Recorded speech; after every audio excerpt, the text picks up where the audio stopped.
Hey, what's going on, everybody? This is Ryan Vergara with Keller Williams Reston, and this is our Onward podcast. Today, I'm joined with Lauren Hammond of the CASA team, also of Keller Williams Reston. How are you?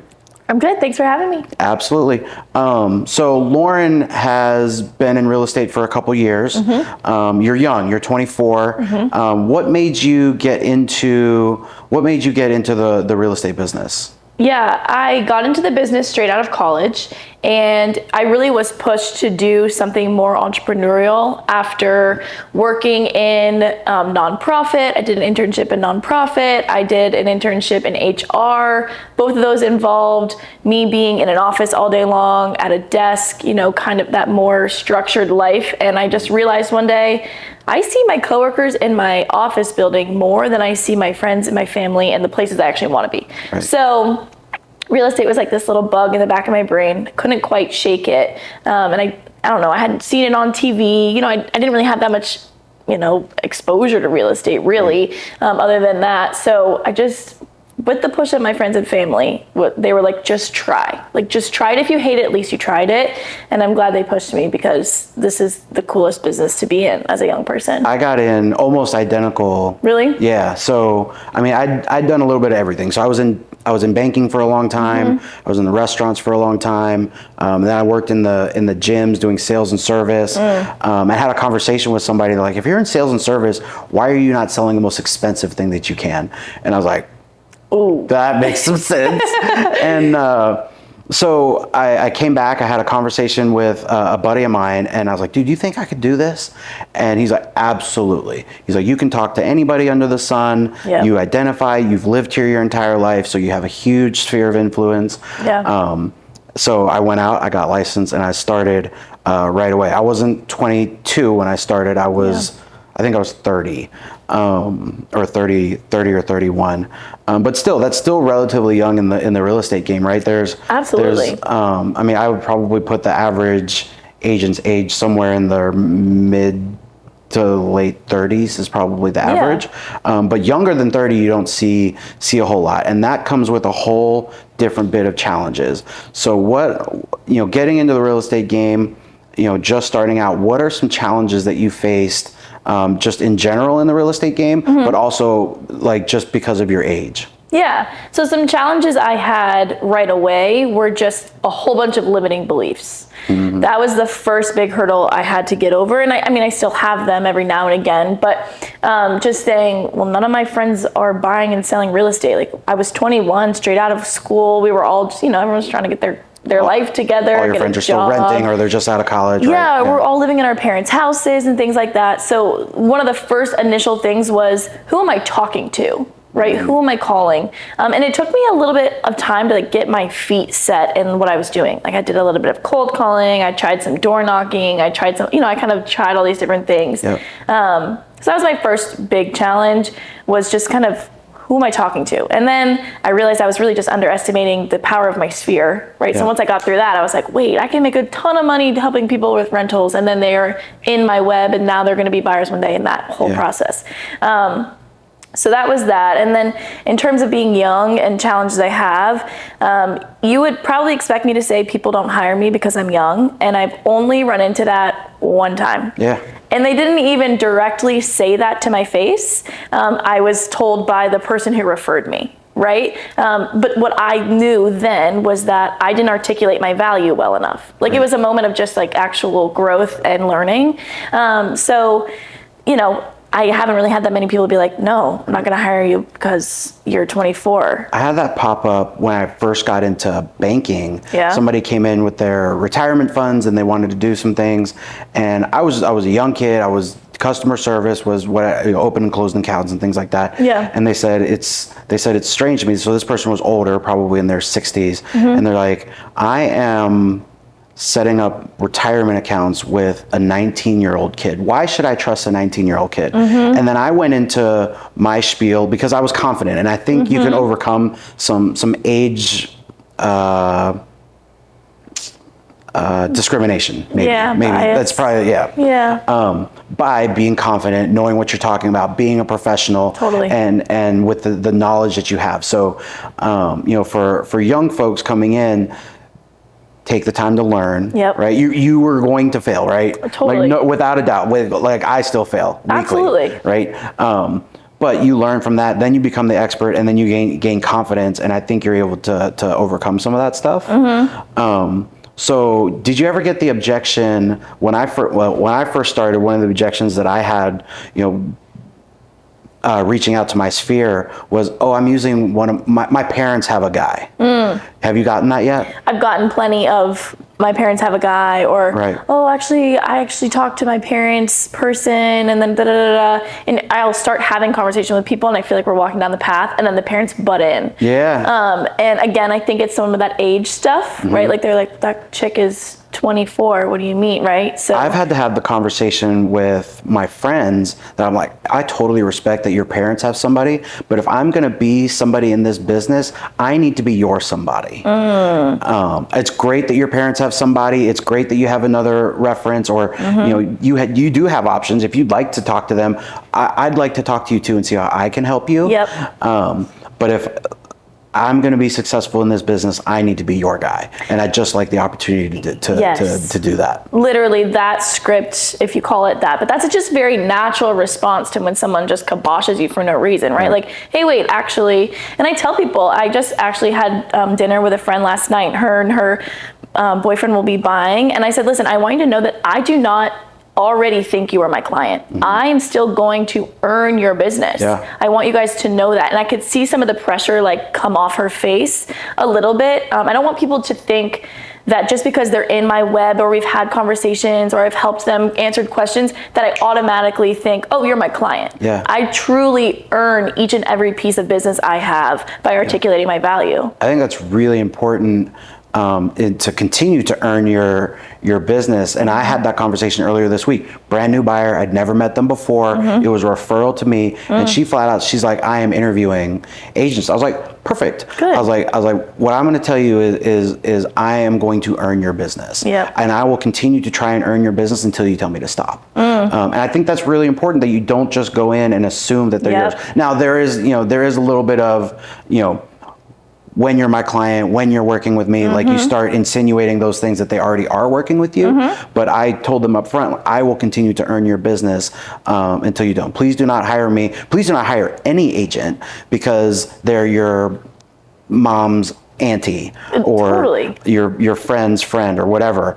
Yeah. Make anybody, this is a big financial decision, so make whoever you're interviewing earn your business. And you've probably had this before where people do hire mom's person or auntie, and then they come back to you and go, that was a big mistake. They ask me for advice. And you're like, oh, what? This same client that went with their parents' friend, they're like, hey, what do you think about this?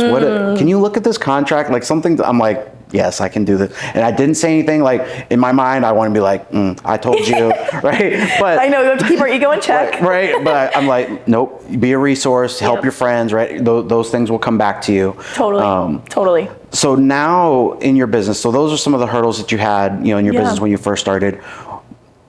Where were your successes? Where did you find your niche, and how did you establish yourself over the last, really it's been like the last year, you've kind of tripled your business, right? So what was your niche, and how did you find it?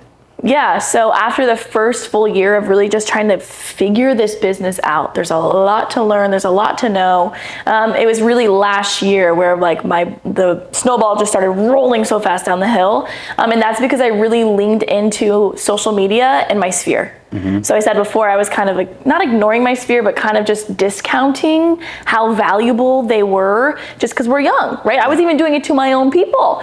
And when I just decided what feels natural to me is to be online, is to be very educational, to share all the things that I'm learning, to really just be like, hey, how can I help you? What do you need? Even if it's something as simple as, hey, I need a new rental. Great, I got you, right? Yeah. So my successes really started piling up then. And that's when buyers and sellers came out of the woodworks of my own sphere, right? So that was awesome. And now that's really where I put 100% of my attention is online in my sphere. The clients that you're getting, are they clients your age, or are they clients that kind of run the gamut because of their referrals from your sphere? I've had both. Okay. And this year 3 has been when I've started getting the parents of my friends' referrals. Cool. Which has been super awesome, and I feel so... it's got to be validating. Exactly, that's exactly the word I needed. Validating, because people are watching me, and then they're saying, Mom, like, you have to call, or you have to at least talk, and that's exactly what I say when people are like, well, why should I hire you? And I say, right, like, here is what my value prop is. Here is who I am and how I work for you. Will we work well together or no? And some parents have said no, like I said earlier, they said no. Okay, that's fine. I was grateful for the opportunity that they even let me sit down and talk about selling their beautiful house, right? So it's been awesome, that extension of it all. And I see that being a big part of my business moving forward. What are you doing? So, the young agents out there, if somebody, looking at get into real estate, but they're really good with their social media. What are some things that you do specifically on a weekly basis with your social media in order to one, let your sphere know that you're still in real estate, but two, like, capture those leads and more importantly, have those conversations? What are you doing specifically? Yeah, so I am consistent. That is what I am online. You will see me every day talking about something real estate related. I also think it's really important to stay human and be a person. So I share my personal life too, parts of my personal life that I feel comfortable sharing online. And so what I do online is I'm everyone's friend.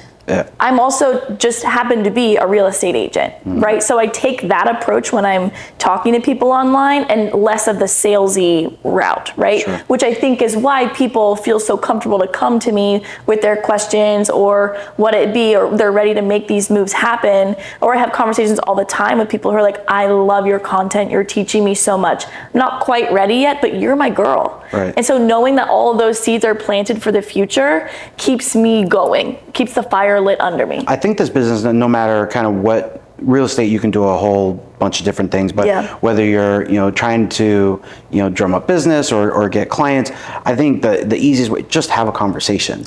Right? You don't need to be salesy, you don't need to be pushy about anything. Like, I am in real estate, you want to have a real estate conversation, let's just have a conversation.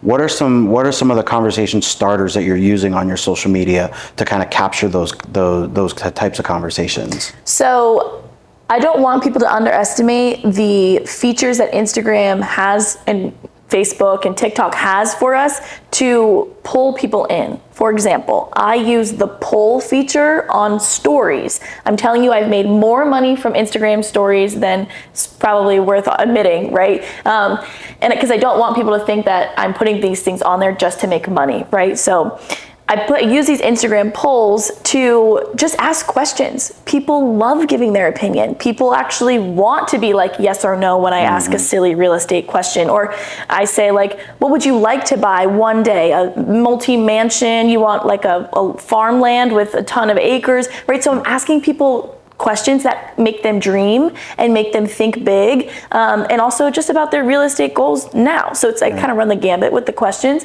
but everyone who responds to my poll gets a DM. So like some sort of call to, it's a little bit of a call to action, right? Versus you could just post something with you talking about a topic and people just look and skip through it. Versus you get some sort of interaction. Totally. You can't just post something and expect people to come to you. Right. You have to ask people to engage with you. Right? And then when they do, great, now we're friends. Now I'm building that friendship with that person who has chosen to give me their opinion on whatever my poll is about, right? And that's really like my in. Right. So when you first got into real estate, have you always, so you're on with the Kaza Group.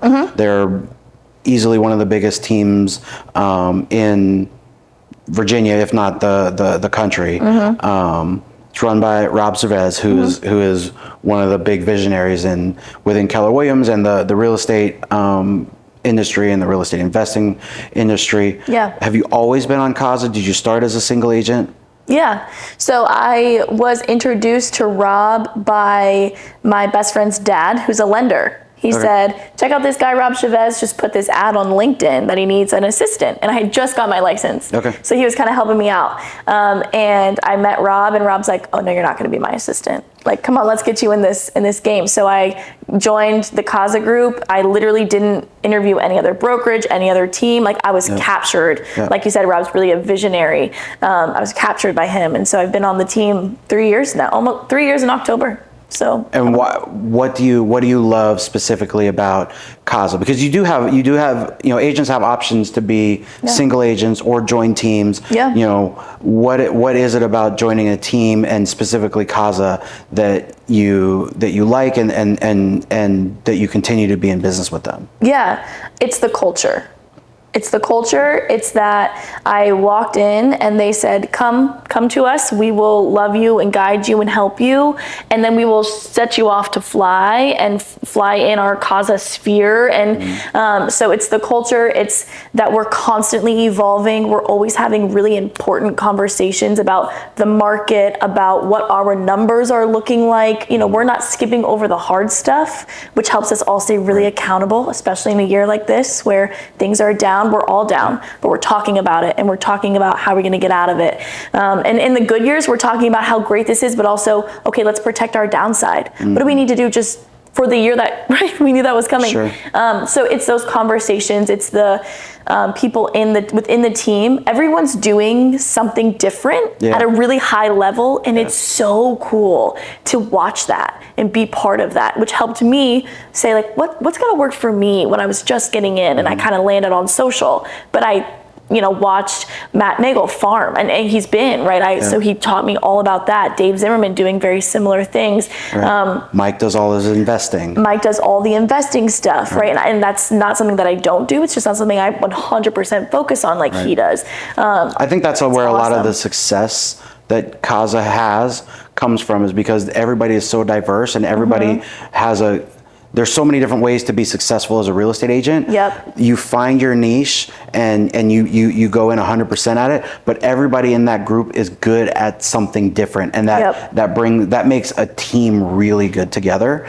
The other thing that I really like about Casa is the collaboration, right? Agents in general, we technically are competing against each other all of the time. All the time. Right? Like you and I, we compete. We don't directly compete for the same clients, but you're trying to find buyers and sellers. I'm trying to find buyers and sellers. Yeah. But within the Casa group, the collaboration, you guys can sit down and have conversations with each other and share ideas about your successes, your failures, and things like that. Yeah. So just watching you guys go through some of that stuff is really cool. Yeah, thanks. It's awesome. That's when I first joined, I think it was Matt or Rob said, listen, we're here to teach you the things that we learned over 10 years, and we're going to cut that time down into, 1 year for you. Like, we want you to skip all the hard stuff. That's what we're here for. Right. And so that's why I was like, okay, yes, I would like to be here in this space. And that's why I've stayed. Right.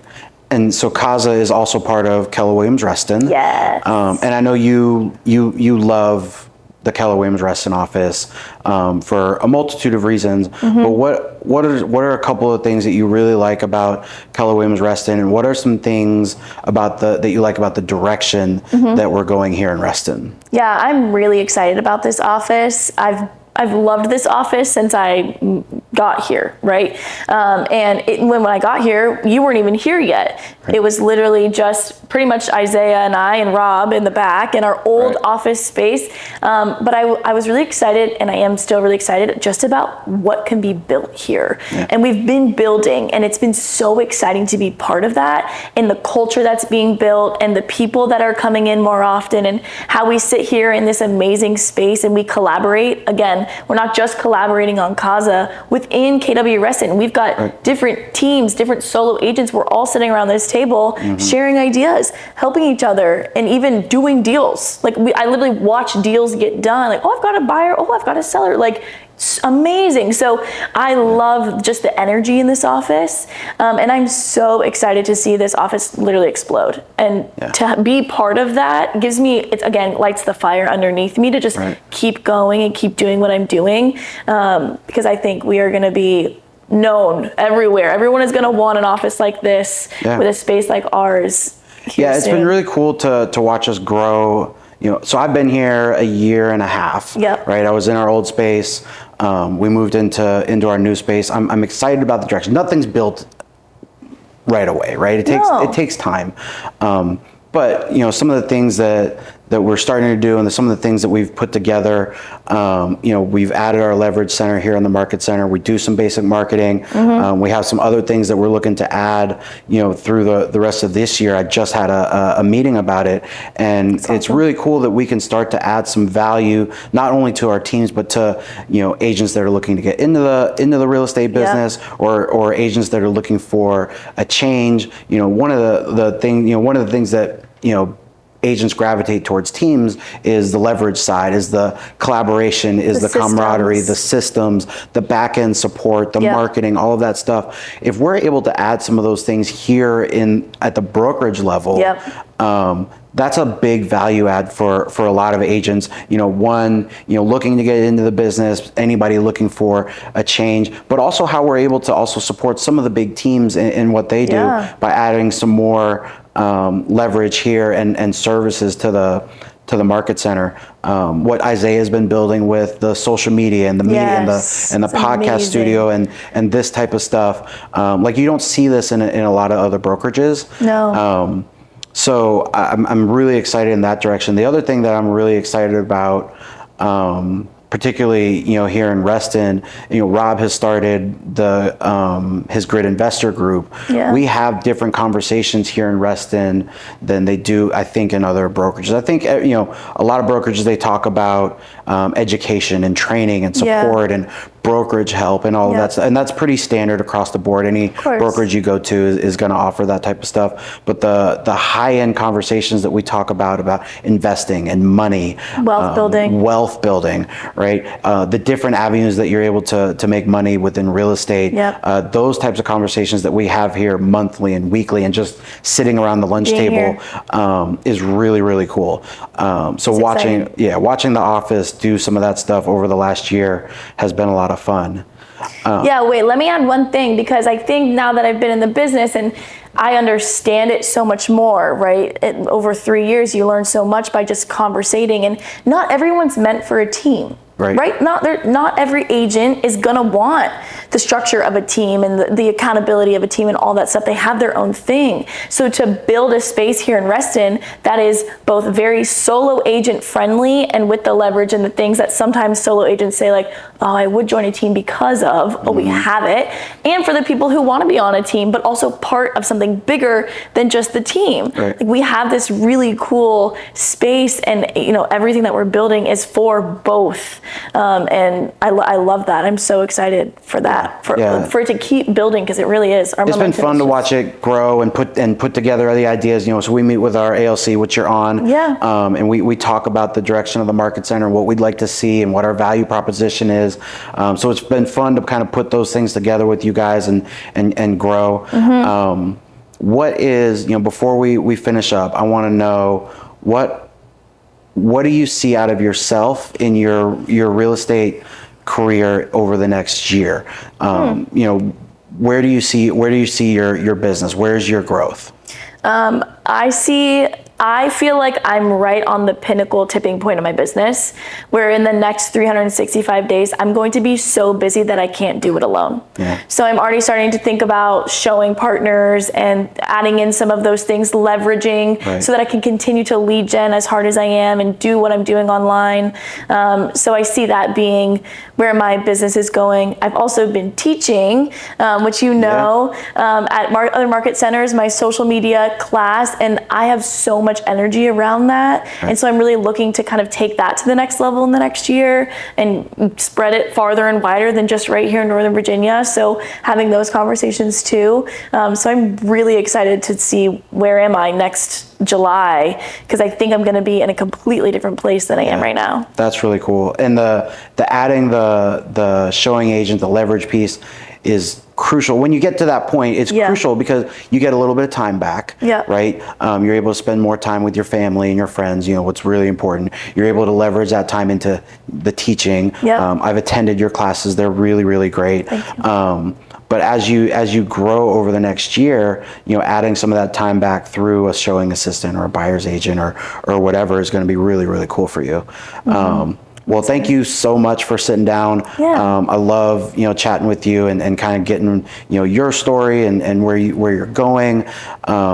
and we're looking forward to really watching you grow over the next year. Thank you. Thank you for having me. And let me plug one thing real fast. If you are a young person out there, everyone's definition of young is different, who wants to get into real estate and you are scared or you have questions, please reach out to me. I would love to share my experience farther than what we've talked about here today. I think this is the most powerful place that a young person can be, for us to take back our life and not have to work 9 to 5 until we're 50 and all that stuff. So if that's you, reach out to me. They'll probably link my Instagram on here, and I'd be happy to have conversations. Awesome. Thanks Thanks, so Ryan. much. See ya.